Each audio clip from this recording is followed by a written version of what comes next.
I compliment Bangalore Law College for having taken initiative to celebrate this International Human Rights Day in a meaningful manner. And I will be addressing you on the topic conscription of human rights soldiers. We have to create a battalion of warriors, a sort of foot soldiers, a sort of human rights advocates who will commit themselves to espouse the cause of human rights for the benefit of common man. And in this regard, first we have to understand what are these human rights. We have to understand to whom it is available. We have to understand against whom these rights are available. And I should know how to enforce these human rights in case they are violated. What are all the quarters? What are all the corners from where I can derive support wherein my human rights will be vindicated?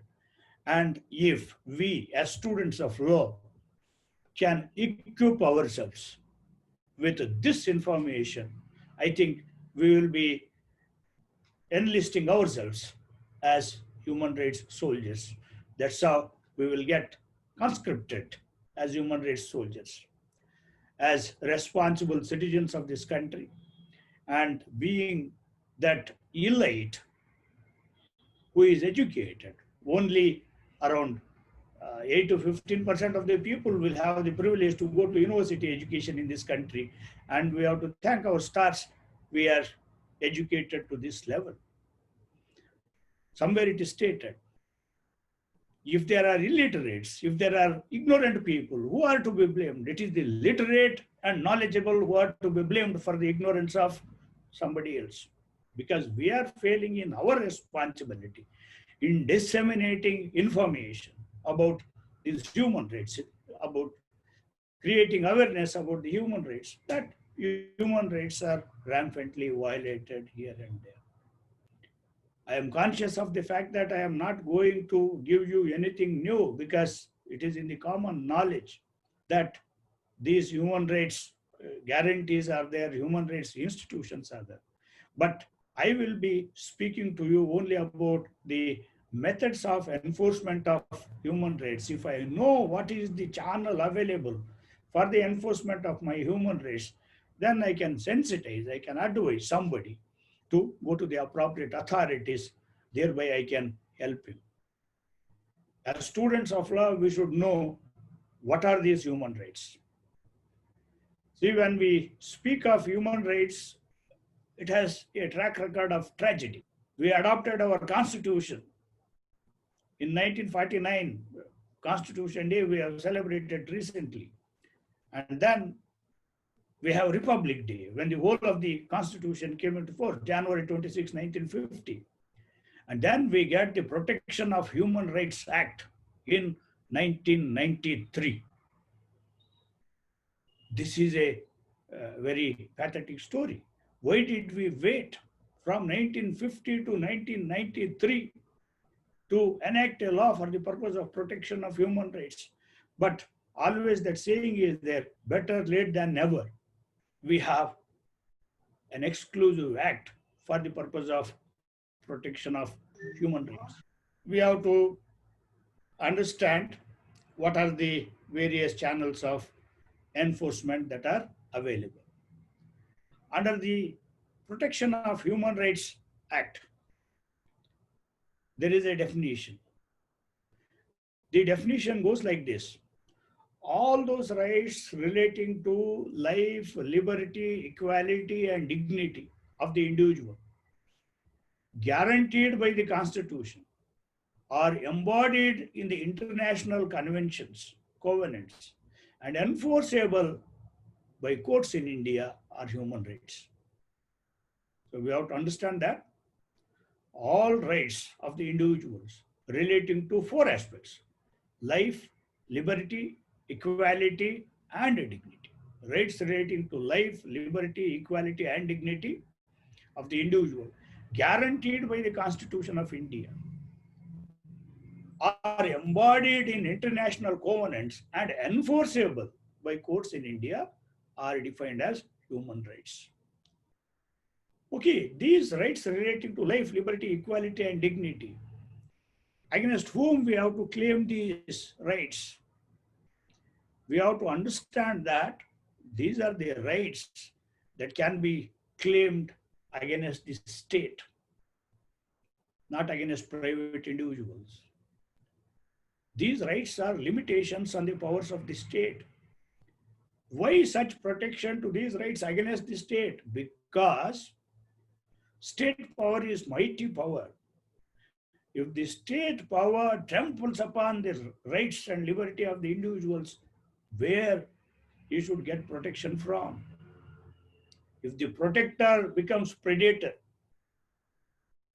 if my own army is called into the state to act against citizens, where I will go for protection? And rights are there. See, if you go to a headload carrier or an agricultural laborer and ask him, do you know you have right to dignity? Do you know you have right? He will say, sir, please don't trouble me. I have a lot of work. I have to go and attend to my work. I have to earn my food. Because these rights have become irrelevant to him. He is fighting his war to earn 2 square meals a day. That is the plight of human rights. And this happens because the state is not discharging its responsibilities. How to make the state to discharge its responsibilities in a proper manner is the question that is addressed by various institutions and various scholars. When it comes to the point of enforcing the human rights, under the Act, we have two mechanisms. We have human rights commissions at the national level and state level, and we have human rights courts, which are designated in some states. Otherwise, we have the constitutional means of enforcing human rights. So first we will take this constitutional means of enforcement of human rights. Human rights can be enforced by filing a writ under Article 32 and 226 of the Constitution. And through various cases, what Supreme Court has done is it has evolved what is known as compensation jurisprudence. And right to compensation for violation of human rights is an internationally recognized principle.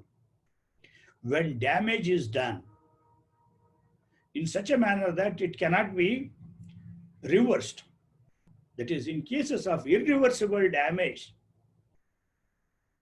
compensation has a particular significance. Somebody's life is lost, somebody's limb is lost. There is no question of putting back the person to life or restoring the limb to him. What can be done maximum is he can be compensated. The Supreme Court has awarded compensation against the state for violation of human rights. You have the cases like Rodul Shah versus State of Bihar, wherein for illegal detention for a period of more than a decade, compensation was awarded for the first time. Then the court evolved cases, what is known as doctrine of appropriate cases. That was initiated in the case of Bhim Singh versus state of Jammu and Kashmir, wherein an MLA was taken into detention.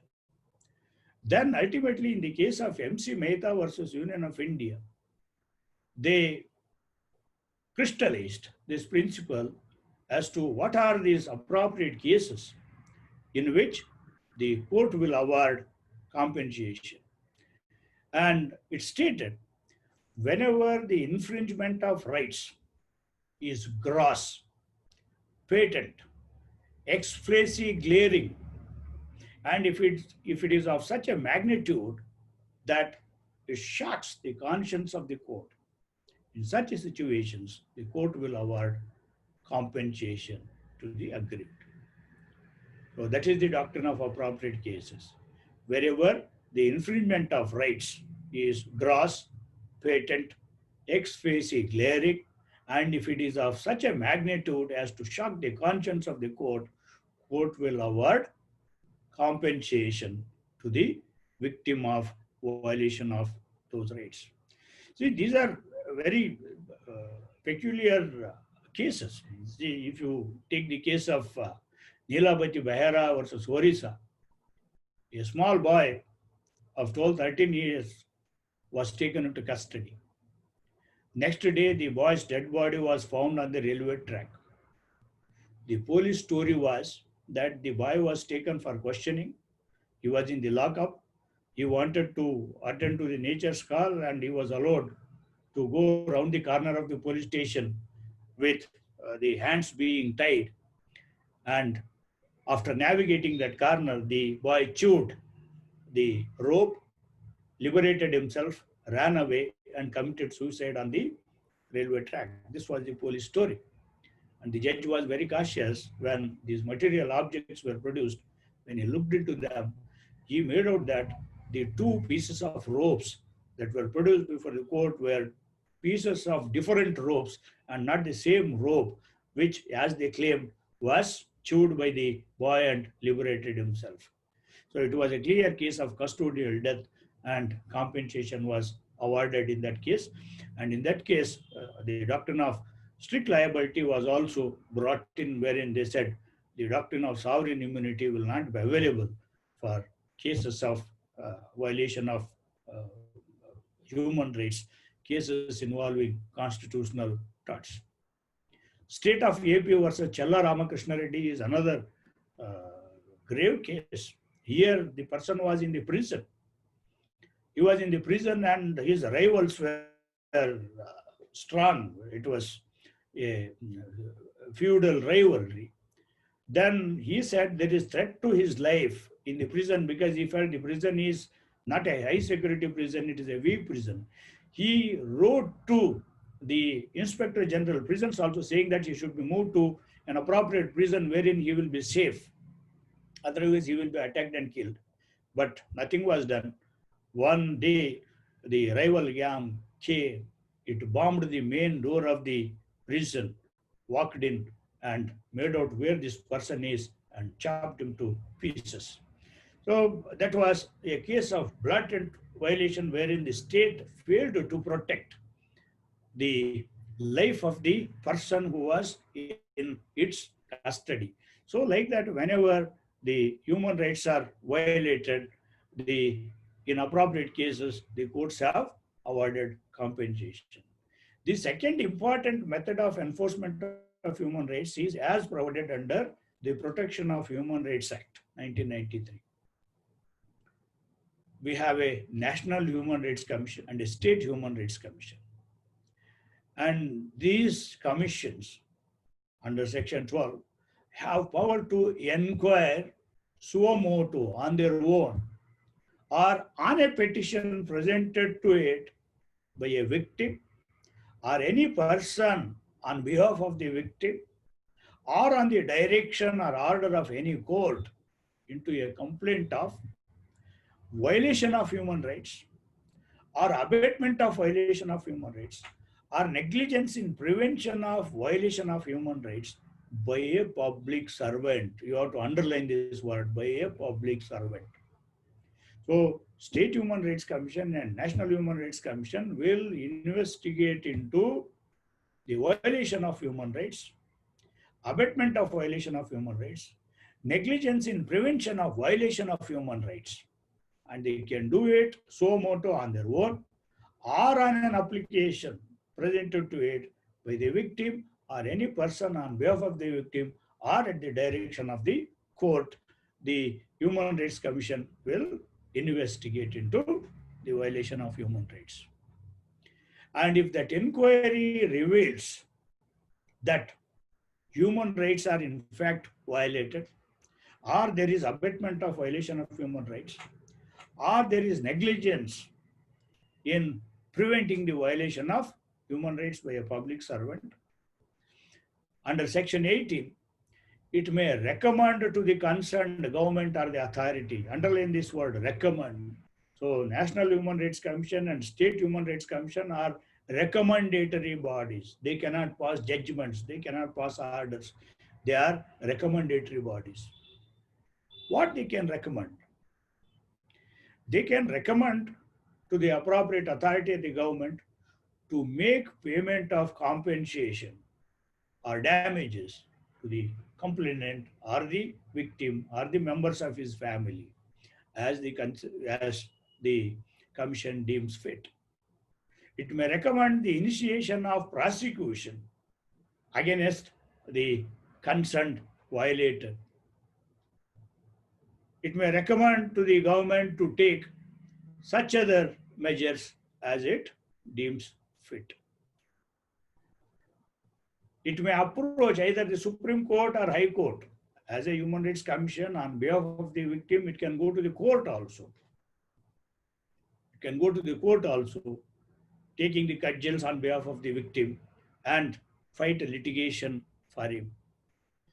And it has also power to recommend to the state at any stage to provide interim relief to the victim or the family members of the victim, some compensation, some medical facilities, etc. And the commission has to provide a copy of the inquiry report to the concerned victim or his relatives. And usually what happens is these recommendations that are made by the commission are honored, respected by the state or the authorities. Sometimes they will seek clarification about the recommendations that are made, but by and large, these recommendations are accepted. They are accepted and they are respected, and that's why we have to compliment the work of the National Human Rights Commission and State Human Rights Commissions in this regard. Then we have the human rights courts. See, under Section 30 of the Protection of Human Rights Act, there is a provision for designating courts to be human rights courts for the purpose of providing speedy trial of offenses arising out of violation of human rights.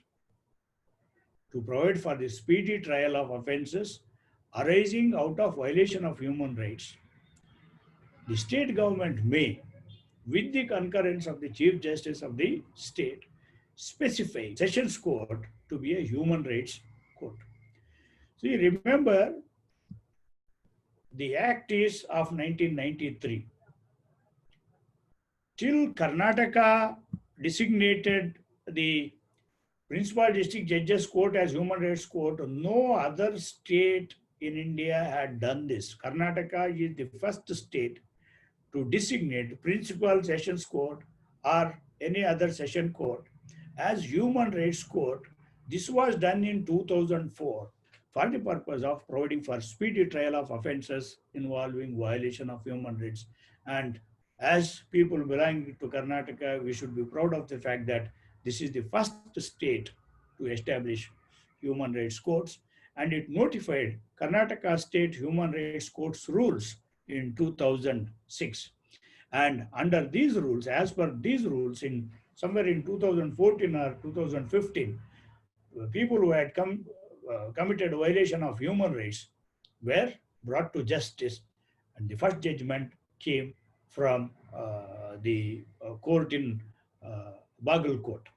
Okay, so that is the progress that we have made. Whenever there is an offense involving violation of a human right, then that has to go before these special courts that are constituted as per Section 30 of the Protection of Human Rights Act. So there are two requirements. One, there should be an offense. Second, that offense should involve violation of human rights. So what are human rights? Rights relating to life, liberty, equality, dignity. If these rights are violated by a public servant, in that situation, it becomes a case involving violation of human rights, and this will go before the special court that is designated under Section 30 of the protection of human rights. And as per these rules that are framed by Karnataka in 2006, where a complaint about violation of human rights, uh, an offense involving violation of human rights are to be made. These complaints are to be filed before the human rights courts within whose local jurisdiction the offense is committed. So what is happening is these courts are available at the district level. Locally, these courts are available because human rights offenses are committed by public officials. These complaints will not go to the police station, they will go to the court. The person aggrieved should straight go to the court and file a petition there, file a complaint there. Who can file these complaints? The victim can file the complaint. His legal representative can file the complaint.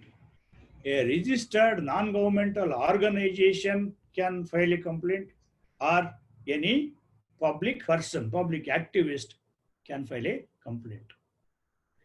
The non-governmental organization or a public person can file that complaint only after obtaining the consent of the victim on an affidavit. This is in order to see that there will be no abuse of the privilege on behalf of the victim. So there should not be a busybody who will go and file a complaint. And then against whom these complaints can be filed. So I have said these complaints can be filed against public servant who has committed or abetted the commission of an offense of violation of human rights while acting under the color of his office. And what happens after a complaint is filed? On receipt of this complaint, the court will conduct its own inquiry according to the procedure that is provided under the Criminal Procedure Code. Or it may order an inquiry, it may cause an inquiry to be conducted by an officer of the rank not below that of the superintendent of police. So court orders an inquiry into the allegation of violation of human rights by a public authority wherever an offense is committed. So here the superintendent of police has to complete his investigation in 15 days. And if it is not possible for him to complete his investigation in 15 days, he has to report what is the progress that he has made to the court with the diaries and seek extension of time and complete the investigation within that extended period of time. And if the superintendent of police reports that after investigation they are not finding out that any offense is committed, then the court has to issue a notice to the complainant with a copy of the report and ask if there are any evidences whereby he can prove that the offense is committed. And whenever the trial of offenses begins under these provisions, the trial is to be conducted day by day. It should be concluded at the earliest. And if the accused is wanted before other courts, on priority, he is to be produced before the human rights courts. These are the expeditious measures that are contemplated under the rules that are framed by Karnataka under the Protection of Human Rights Act. So if we have the knowledge that these rights can be enforced through the High Court or Supreme Court and remedy can be obtained, or by approaching the State Human Rights Commission and National Human Rights Commission, remedy can be obtained. And especially in Karnataka, we have designated the Sessions Court as Human Rights Court. There again, we can file complaints of offenses involving violation of human rights. We can become a sort of effective soldier of human rights. And I appeal to all my friends who are here on the platform to dissemination the information about the remedies that are available for violation of human rights. We should be conscious of these human rights because very great people from East and West together in one voice. They have said, Learned Hand, a Western scholar, has stated like this: Liberty should live in the hearts of men and women. If it lives there, no constitution, no law, no court is necessary to protect it. If it dies there, no constitution, no law, no court can protect it. It should be there in our hearts. Swami Vivekananda has stated, nothing can confer freedom on you unless you have it not already. Nothing can confer freedom on you unless you have it not already. Freedom should be there in my heart. Sarvagna in Kannada has written a triplet, Tripadi. ತಂತ್ರಿವಾದ್ಯವು ಲೇಸು ಮಂತ್ರಿಯ ಕೆಳೆಲೇಸು ಯಂತ್ರವಾಹಕನ ದಯಲೇಸು ಜಗದಿ ಸ್ವಾತಂತ್ರ್ಯವೇ ಲೇಸು ಸರ್ವಜ್ಞ. String instrument is good. Very nice to hear string instrument. Friendship of a minister is good. You will have all those privileges and protocols. And driver should be sympathetic about the passengers, because all of us will be at the mercy of the driver when he is driving a vehicle. And there is nothing like freedom on earth. That is the translation of the Tripadi by Sarvagna. So ultimately, it depends upon us, the soldiers of human rights, to make the human rights meaningful and to sensitize the individual and also the authorities to the cause of human rights. I am very happy that the Law Wings Trust, under whose aegis Bangalore Law College is functioning, embarked upon this celebration of Human Rights Day, and also provided me an opportunity to be part of this program. And I thank everyone for providing me this excellent opportunity. With that, I conclude. Thank you very much. Thank you, sir. I once again take this opportunity to thank our eminent guest speaker, Professor Dr. C.S. Patil, sir. Sir, the proficient lecture you delivered on this occasion inspired us all. Thank you once again, sir. On behalf of our institution, we will definitely carry the message to serve the cause of promotion of human rights. Thank you, sir. I wish everyone a happy Human Rights Day. Our beloved guide, philosopher guide, C.S. Patil sir, who again was a backbone or an advisor support to the Bangalore College, who is willful in his thoughts, in his ideas to enrich the knowledge of the legal fraternity to our students. The topic itself tells that he wants to see that all the law students or the law fraternity to be the soldiers to protect the human rights. This is the real great message, because we are the people who know, we understand the law. So he wants us, his topic of